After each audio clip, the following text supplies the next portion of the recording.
Тук живея от 4 години. Приютен съм от един добър човек, който разбра, че спа на улицата и нямаше къде.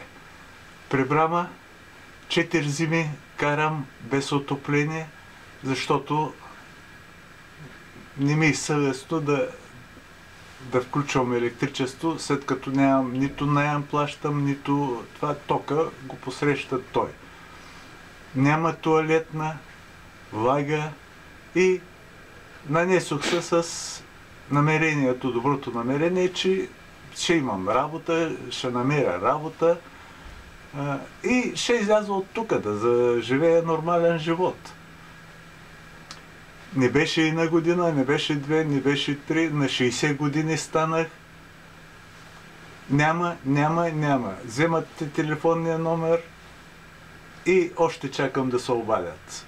Тръгнах по бюро по труда, по това 3 пъти съм се регистрирал. Само искат да се водя на отчет, да се разписвам, да това и нищо повече. Първия път беше 2009-та, щях да започвам в програма Красива България. Какво ще работя?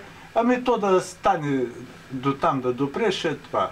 Подписвам документите и най-накрая, като разбирам, чета и като разбирам един от листовете, че трябва да се подпиша отдолу, че нямам начално образование. Смачках листа и си заминах. И казах, че не искам да се подиграват с мене.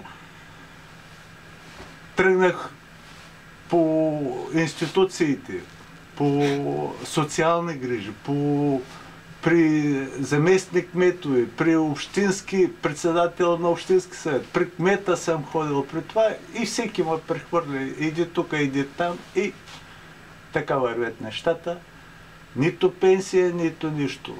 Приятели, този даде 10 лева, другия 20, другия с каквото може, но само на хляб и на вода и нищо повече. По контейнерите събирам железа, такива работи, за да имам за хляба. Имал съм случаи, когато съм нямал пари за хляб, събирам от контейнера.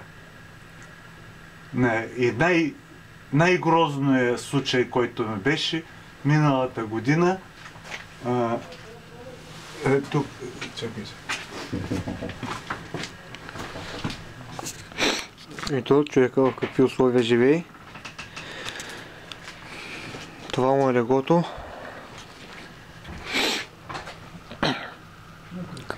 Кара го на хляб и сол и вода.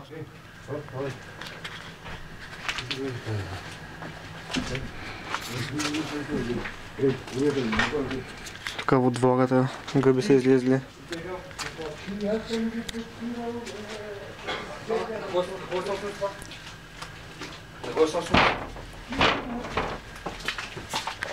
Те са много собственици. Ти го кажи едно.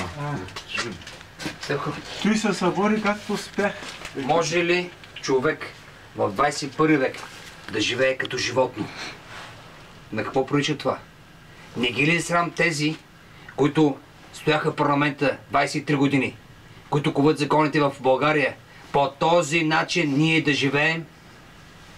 Аз ще ви кажа, ако след този парламент, следващия, не се оправят нещата в България, ние ще преминем към въоръжена съпротива. И такива хора като него ще бъдат най-добрите бойци. Ние ще ви отвличаме, ние ще отнемем вашето имущество, тези, които ни грабихте, тези, които ни унижавахте. Запомнете го това. Тези хора ще вземат животите. Да знаете.